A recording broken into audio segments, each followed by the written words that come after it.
Nous vivons à une époque où tout est inversé. La vérité n'est pas crue, au contraire du mensonge que lui est pris pour vrai. La victime devient coupable et le coupable devient victime. Bonjour, c'est Cathy. Aujourd'hui, j'aimerais aborder le sujet de la culpabilisation faite aux victimes d'abus. C'est un sujet très délicat que je trouve assez grave selon le contexte vécu. Nous ne vivons pas dans un monde de bisounours. La réalité de la vie, si dure et pénible soit-elle, est bien réelle et il faut s'y confronter.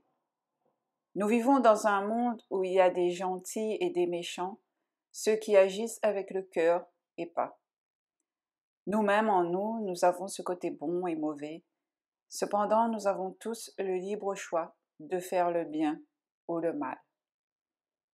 Aujourd'hui, je me rends compte qu'il y a beaucoup d'injustices dans ce monde.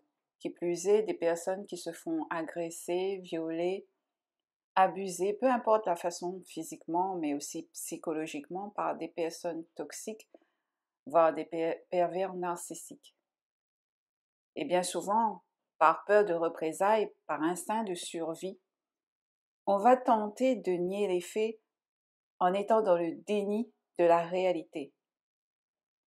Mais si on a et trouve ce courage d'oser affronter les faits en dénonçant notre abus, bien souvent, on ne va pas croire la victime. On va tenter de la dissuader d'exprimer ce qu'elle a à dire. On va chercher toutes les excuses pour tenter de minimiser les faits, voire même parfois en trouvant des excuses aux coupables. Ce que je trouve aberrant aussi, c'est qu'on va tenter par tous les moyens possibles de faire culpabiliser la victime. Déjà qu'elle souffre, elle aimerait être entendue et reconnue, elle trouve le courage d'oser s'exprimer. Cependant, on trouve le moyen de rendre encore plus mal la victime, au point qu'elle se demande si elle a bien fait de dénoncer ses abus. Imaginez cette double injustice à encaisser. Je vous l'accorde qu'il existe des personnes malveillantes qui se font passer pour des victimes afin de détruire des personnes. Ok. Mais pensez et mettez-vous à la place de celles qui sont vraiment abusées. On n'y croit pas, on n'entend pas ou fait semblant de ne pas entendre ce qu'elles ont à dire. Par exemple, les personnes victimes de personnes toxiques, on va leur dire qu'elles exagèrent, que ce n'est pas de la faute de leur bourreau, que eux-mêmes sont victimes, etc., etc. C'est à devenir fou.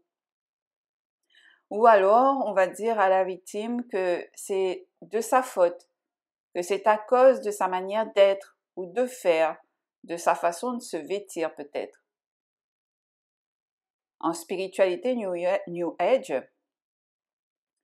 on va dire que nous attirons ce que nous vibrons, que tout vient de notre intériorité. Donc, vous voulez me faire croire qu'on a attiré en fait les abus toxiques, le viol, les agressions, que c'est de notre faute en clair. On a voulu et vibrer ces abus. Vraiment, comment ne pas se suicider après avoir entendu toute cette aberration? Non, non, la cruauté est bien réelle et il faut arrêter de le nier. Une personne toxique, abusive, un violeur, un manipulateur, etc., choisit d'être ainsi. Il choisit de passer à l'acte. Il peut très bien réfléchir aux conséquences et dire non, je ne vais pas faire du mal à une personne. Mais pas du tout. Il choisit d'agir cruellement. Et ce n'est en aucun cas la faute d'une victime d'abus. Ce n'est en aucun cas de sa faute si en fait on lui a fait vivre ce genre de cruauté, de séquelles, d'expériences qu'elle gardera à vie. et que pour certaines personnes, elles n'arriveront jamais à se reconstruire. Comment peut-on arriver aujourd'hui à faire culpabiliser une victime de ce qu'elle a subi?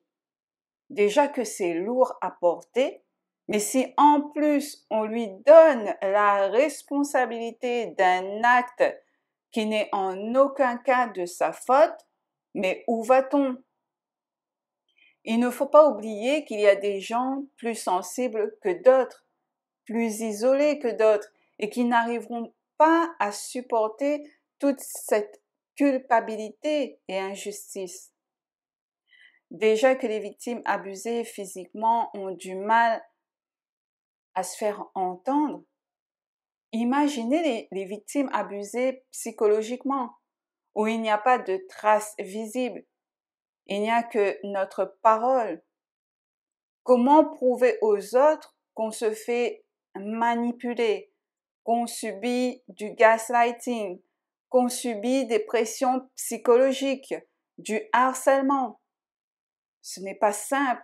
Et souvent, la victime va se renfermer en fait sur elle-même, faute d'écoute. Elle va subir l'inacceptable jusqu'à saturation, où là, elle va soit violenter son agresseur, ou alors elle va se violenter elle, s'automutiler, voire même se suicider. Imaginez la souffrance des victimes. Une victime est déjà dans l'effroi de ce qui lui est arrivé. Elle peut être tétanisée selon le contexte. Elle a cette boule dans la gorge à devoir énoncer publiquement ce qu'elle a vécu. Et si en plus on remet en doute ce qu'elle dit, mais c'est affreux pour elle. Elle cherche du soutien et elle reçoit des accablements. Voilà pourquoi beaucoup de personnes qui subissent chaque jour des cruautés, de l'injustice, de la manipulation, des abus, elles n'osent pas s'exprimer parce qu'elles savent qu'on ne va pas les croire, d'autant plus si en fait le coupable a entre guillemets une gueule d'ange et qu'il est bien placé dans la société.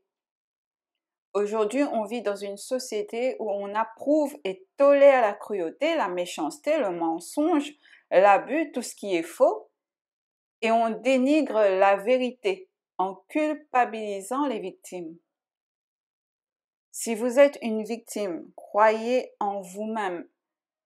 Et même si personne ne veut vous entendre et vous croire, continuez à exprimer votre vérité. Vous serez entendu par ceux qui sont pour la justice. Ne vous isolez pas, mais entourez-vous de ceux qui ont confiance en vous. Car c'est bien connu que lorsque l'on ose dénoncer une forme d'injustice subie, beaucoup de personnes vous tourneront le dos, malheureusement.